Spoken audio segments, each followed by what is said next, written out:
नमस्ते, मैं हूं पूनम गौड़ और आप देख रहे हैं oneworldnews.com की प्रस्तुति उन ग्रहों की बातें। आज के प्रोग्राम में बताऊंगी आज का पंचांग, हर राशि का राशिफल, कहानी किस्से में एक रोचक सी कहानी सुनाऊंगी और आखिर तक मेरे साथ जुड़े रहिएगा। जिनका जन्मदिन है उनका वर्षफल बताऊंगी और साथ में साल भर के उपाय भी।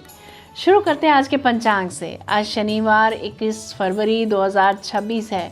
फागुन का महीना चल रहा है। शुक्ल पक्ष की चतुर्थी तिथि रहेगी दोपहर 1 बजे तक और उसके बाद में पंचमी। रेवती नक्षत्र रहेगा शाम 7:07 तक और उसके बाद में अश्विनी।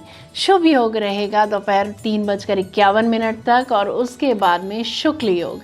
1.5 घंटे के लिए राहु काल रहेगा प्रातः 9 बजे से 10:30 बजे तक। रवि योग रहेगा प्रातः 6:54 से शाम 7:07 तक। दिशा शूल रहेगा पूर्व। आज विनायक चतुर्थी है। आज कहानी किस्से में रोचक सी कहानी सुनाऊंगी। बात करते हैं राशिफल की। मैं यहाँ बता देती हूँ कि मैं राशिफल चंद्र राशि से या नाम अक्षर से बताती हूँ। शुरू करते हैं मेष राशि से। आज बातचीत से काम बनेगा। कोई रुका हुआ कार्य संवाद से आगे बढ़ेगा। छोटी यात्रा या ऑनलाइन कार्य में सफलता मिलेगी। जल्दबाजी से बचें। लेखन के कार्यों में रुचि रहेगी। सेहत का ख्याल रखें। बात करते हैं वृषभ राशि की। आज आर्थिक योजना बनाने का उत्तम समय रहेगा। किसी निवेश या बचत पर विचार करेंगे। परिवार में शांत संवाद रखें। एक अच्छे वक्ता के रूप में आपकी प्रतिभा उभर कर आएगी।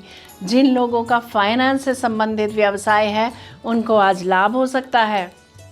मिथुन राशि। आज आपकी वाणी प्रभावशाली रहेगी। महत्वपूर्ण मीटिंग सफल होगी। कार्यस्थल पर नए अवसर मिल सकते हैं। विद्यार्थियों के लिए समय लाभकारी रहेगा। आपके कार्य कौशल में सुधार आएगा। पैतृक संपत्ति को लेकर कुछ विचार कर सकते हैं आप। बात करते हैं कर्क राशि की। मन थोड़ा संवेदनशील रहेगा। ध्यान और आत्मचिंतन से लाभ होगा। किसी पुराने विषय का समाधान संभव है। नियमों के पालन करने से आप बहुत सी समस्याओं से बचेंगे। सिंह राशि। आज मित्रों और नेटवर्किंग से लाभ होगा। सामाजिक प्रतिष्ठा बढ़ेगी। भविष्य की योजना बनाने का सही समय रहेगा। प्रियजनों की वजह से आज धन आगमन के स्रोत बनेंगे। पाचन तंत्र आज कमजोर रह सकता है। कन्या राशि। करियर में सकारात्मक संकेत मिलेंगे। वरिष्ठ आपकी बुद्धिमत्ता की सराहना करेंगे। नई जिम्मेदारी मिल सकती है या प्रमोशन हो सकती है। सही दिशा में की गई मेहनत रंग लाएगी। कार्यकुशलता में सुधार आएगा। तुला राशि की बात करते हैं। आज भाग्य आपका साथ देगा। यात्रा, उच्च शिक्षा या आध्यात्मिक कार्य में प्रगति हो सकती है। शुभ समाचार मिल सकता है। प्रेम प्रसंगों में गहराई रहेगी। किसी बिछड़े हुए व्यक्ति से पुनः मिलन हो सकता है। क्रिएटिविटी से किया गया कार्य लाभ देगा। वृश्चिक राशि की बात करते हैं। धन या निवेश से जुड़ी स्पष्टता रहेगी। किसी गुप्त जानकारी का पता चल सकता है। शांत रहकर निर्णय लें। लालच करने से बचें। प्रॉपर्टी के कार्य में मन लगेगा। सफलता पर उपहार मिल सकते हैं। मित्रों के साथ अच्छी बातें होंगी। अच्छा समय बीतेगा। धनु राशि। रिश्तों में स्पष्टता बनी रहेगी। पार्टनर से खुलकर बात करें। साझेदारी लाभदायक हो सकती है। सरकार से अप्रूवल अगर मिलना था तो आज मिल सकता है।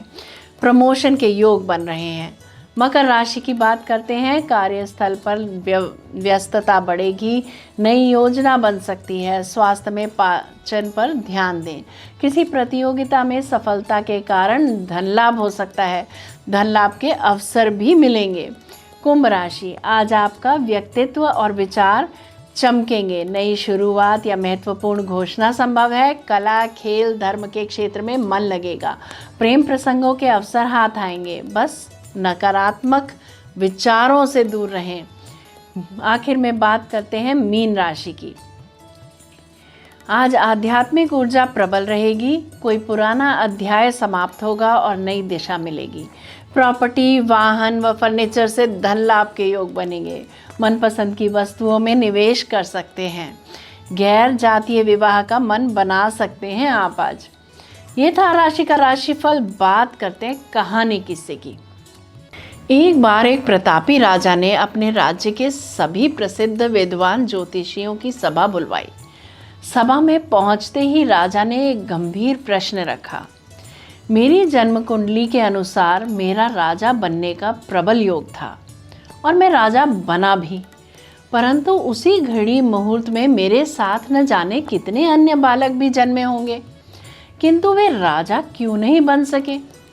जब समय, ग्रह, नक्षत्र और मुहूर्त समान थे तो भाग्य में यह भेद क्यों। राजा का यह प्रश्न सुनकर समस्त ज्योतिषी मौन हो गए। किसी के पास कोई संतोषजनक उत्तर नहीं था। सभा में एक गहन निस्तब्धता छा गई।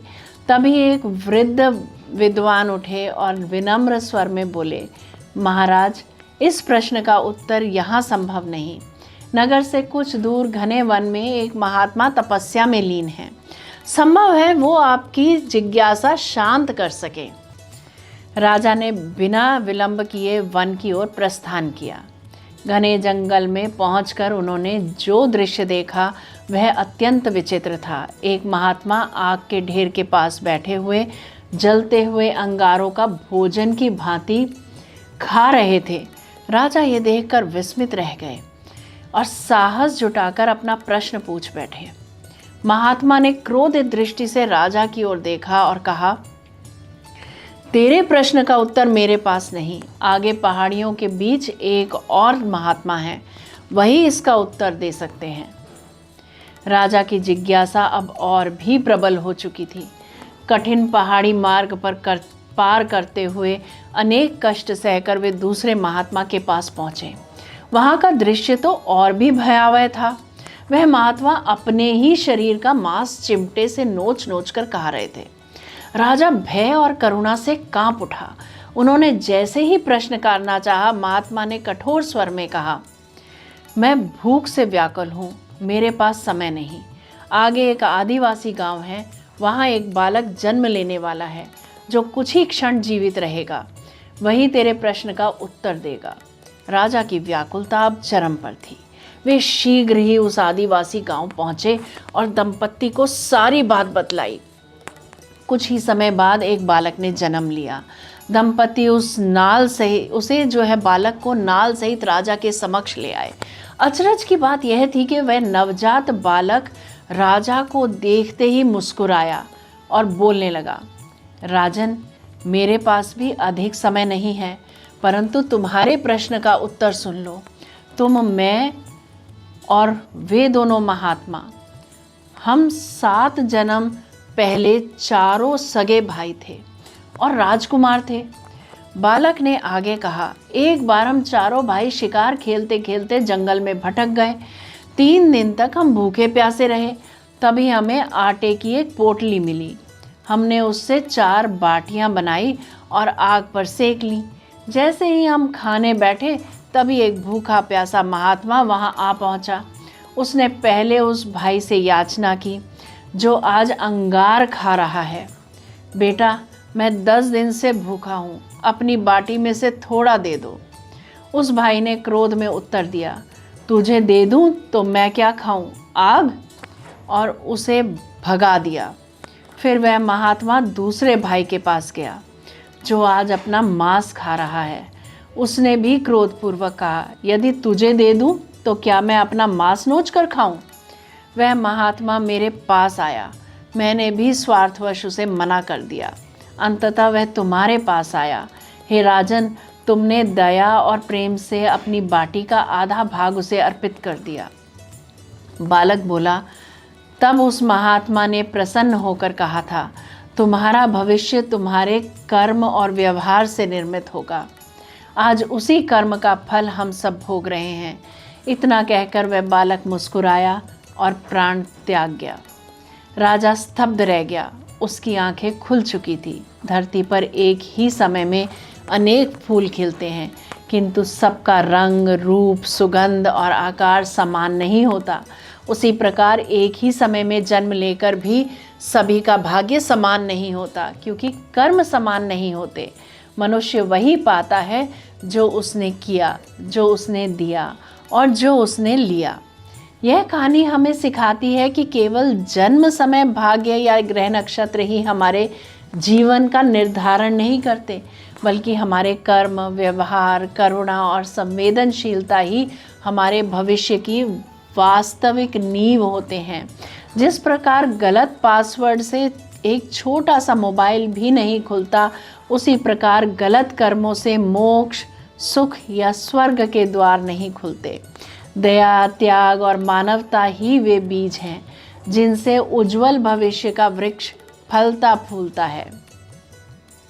जय श्री कृष्णा। जयराम जी की बात करते हैं जिनका जन्मदिन है। आप सबको जन्मदिन की हार्दिक बधाई व शुभकामनाएं। वर्ष 2026 आपके लिए विस्तार, प्रतिष्ठा और नई संभावनाओं का वर्ष रहेगा। करियर में उन्नति, नई जिम्मेदारी या किसी बड़े अवसर का योग बन सकता है। शिक्षा, अध्यापन, काउंसलिंग, अध्यात्म, लेखन, मीडिया, प्रबंधन या व्यवसाय से जुड़े जातकों के लिए विशेष सफलता मिलेगी। आर्थिक स्थिति वर्ष के मध्य से बेहतर होगी। निवेश सोच समझ कर करें।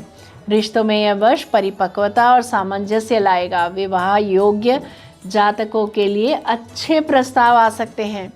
स्वास्थ्य सामान्य रहेगा, पर वजन, पाचन और लापरवाही से बचें। बात करते हैं आपके साल भर के उपायों की। गुरुवार को पीले वस्त्र पहने या हल्दी या चना दाल का दान करें। ओम गुरुवे नमः, ओम बृहस्पतिये नमः या ओम ग्राम ग्रीम ग्रौं सह गुरुवे नमः। इस मंत्र की एक माला जप प्रतिदिन अवश्य करें। किसी गुरु, शिक्षक या बुजुर्ग का सम्मान करें, उनका आशीर्वाद यदा कदा लेते रहें, लाभ अवश्य होगा। यदि मेरा ये प्रोग्राम पसंद आया है तो इसे लाइक, शेयर, सब्सक्राइब करें, बेल का आइकॉन जरूर दबाएं और कल फिर मेरे साथ जुड़िएगा oneworldnews.com की प्रस्तुति उन ग्रहों की बातें में। नमस्ते।